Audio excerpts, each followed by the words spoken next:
Genius back with you once again, and first things first, I hope you will pardon my voice just a little bit here today. Seems allergy season is upon us and it's wreaking havoc with me, so you will not get the golden tones out of my voice that you're used to, that you normally hear every week, but I trust that you'll bear with us and forgive me a bit for that. We're going to go ahead and move forward anyhow. An interesting topic today, and actually kind of an interactive one. This is going to be one of those presentations, or it's going to be a bit of a homework assignment for some of you, at least those of you who are liberals. I'm going to have a very direct question for you here in a little bit that I want you to answer, because I honestly don't know the answer to it from your side of the aisle, and I want to find out what the answer to that is. Essentially, what's bringing this to mind for me is some of the things we've seen recently, starting with the Wisconsin teacher kerfuffle that happened, and then more recently with the recent controversy and debate over the budgetary concerns in Congress. It's occurred to me, and it's been apparent to me, that over that period of a few months, we've seen the left really start going back to one of their bread and butter plays in their playbook. And that is the play of class warfare. All of a sudden, and it started with the Wisconsin thing, they start saying, well, this is all the rich's fault, and the rich need to pay their fair share, and we need to stick it to the rich, and they're the answer for all of this. And Michael Moore came out one time a few months back, and he said something to the effect of, you know, we don't have a financial problem in this country. We've just allowed a lot of our financial resources to be concentrated with a small number of people. You know, and then now we go to the budget issues, and there's all of a sudden the same talk is happening again. In fact, even today, Barack Obama made a speech where he was talking about trying to cut the deficit. Good luck, Barack. You don't have it in you. And one of his main points was, well, we got to get more taxes out of the rich. Really? So the class warfare thing, well, it's a long, tried and true play out of the liberal playbook. It's getting ratcheted up again over the last several weeks and months, and I suspect it will be very much in play throughout the entire presidential election of 2012. So you watch. This is the start. They're going to keep on this time and time again, and this is going to be the main play in their playbook. The racism thing doesn't work like it used to, so now it's down to class warfare. So with that having been said, and with that as the framework for today's discussion, I want to ask a question to those of you on the left. The left seems to be inferring to those of us who are in the middle class that we should have a problem with the rich, that we should want to stick it to the rich just like they do. So my question to you on the left is this: why should I hate the rich? Why should I consider the rich to be an adversary? I don't know. I honestly don't know the answer to that question. I've seen a lot of people talk and a lot of comment and a lot of posts on message boards where people assume I should hate the rich, but I don't. So is there something I'm missing? Let me kind of set the stage for you here. Let me be very clear. I am not a wealthy person. I am, by practically any measurement you would take, I would be considered middle class. Gainfully employed, make a decent living, enough to, put some food on my table, a roof over my head, and save a little bit. I'm grateful for that. I think it's a hell of a country we live in where I can do that. I hope to do more with that as I go forward in the future. And yeah, I want to be rich one day. I'm not right now, but I'm also not doing badly. And frankly, I'm thankful for what I've got. It's nothing extravagant. It's nothing over the top. But you know what? By and large, I'm happy with life. Not rich, not really what you would consider poor, but I got what I need and a little bit more, and I'm happy. But according to the left, someone in my position should be upset. Someone in my position has been wronged because there's somebody across town who makes $1 million a year and lives in a mansion and drives an Italian sports car and probably has a 20-year-old blonde trophy wife. I'm supposed to be pissed off at them. But why? I don't see why I should be upset. I don't even really see why I should be jealous of them.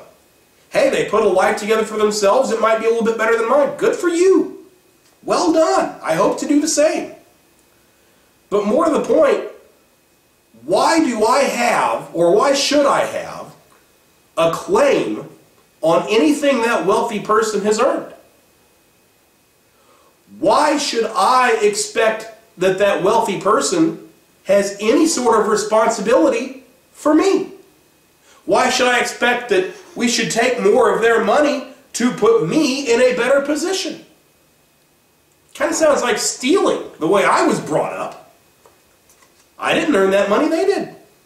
So I don't see the connection between I'm at this position, this guy's at that position, so it's automatically unfair and I need to take some of that guy's position and bring it down to mine. Why? What claim do I have on it? What reasonable expectation do I have that he has some sort of responsibility for me?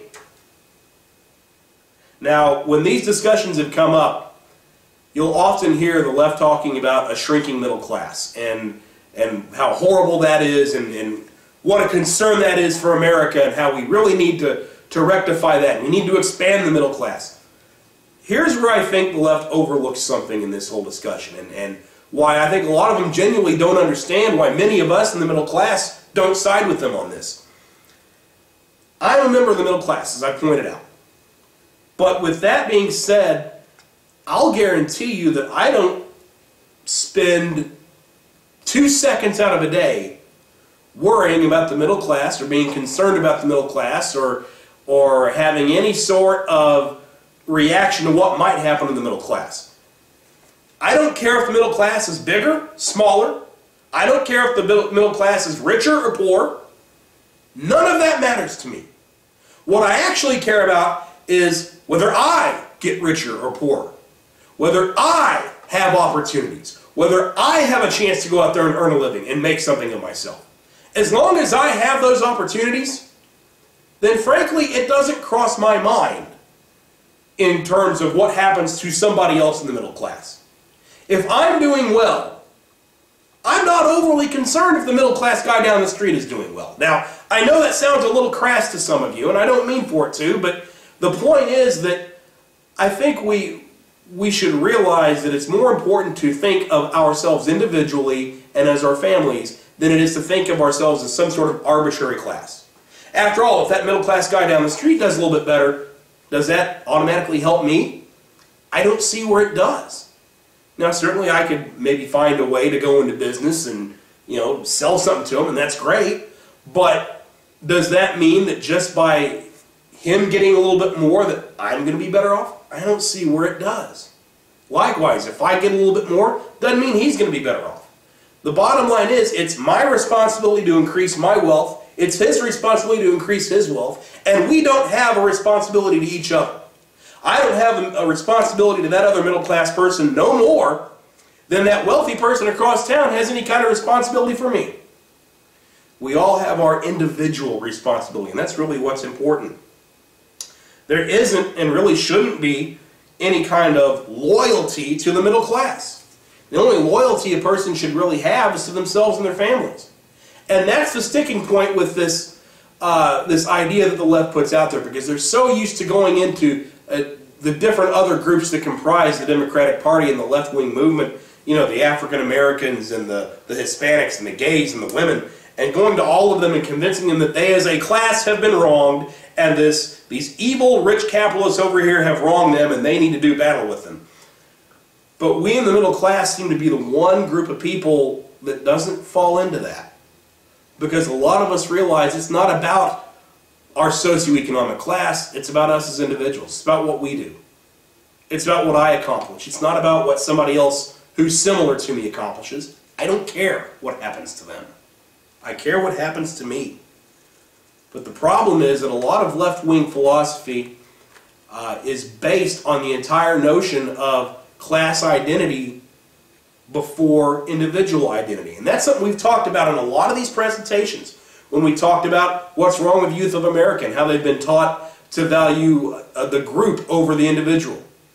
And the unions are largely based on that faulty idea that there is some sort of constant adversarial struggle between workers and management. I don't see it that way.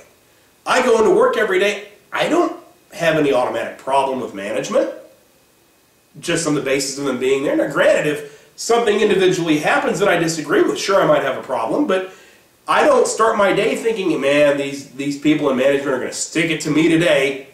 I don't see the logic in that. I'm sorry. I just don't. But the unions base themselves in that philosophy. Most of left-wing philosophy bases themselves in that. Socialism bases themselves in that. Communism bases themselves in that. I don't get it. I don't see the logic. So maybe I'm missing something. Maybe there's something that I don't get. Maybe I'm just, to paraphrase those of you on the left, maybe I'm just too damn stupid to know how I'm getting screwed. So I'm going to give you an opportunity. Those of you on the left who think I should be pissed off at the rich, and people like me should be pissed off at the rich, here's your chance. Tell me. Tell me what I'm missing. Tell me what I'm overlooking. There's my email address. Feel free to drop me a line and let me know what I'm missing. Because I don't hate the rich, not on the basis of being rich. I don't have any reason to hate them. I don't have any reason to consider them an adversary. I judge people individually. I know that sounds kind of odd to you guys, but I do. I was always taught that was the best way to do things. You feel differently? You think I'm off base? Tell me why. This is America's Evil Genius. We'll see you next week.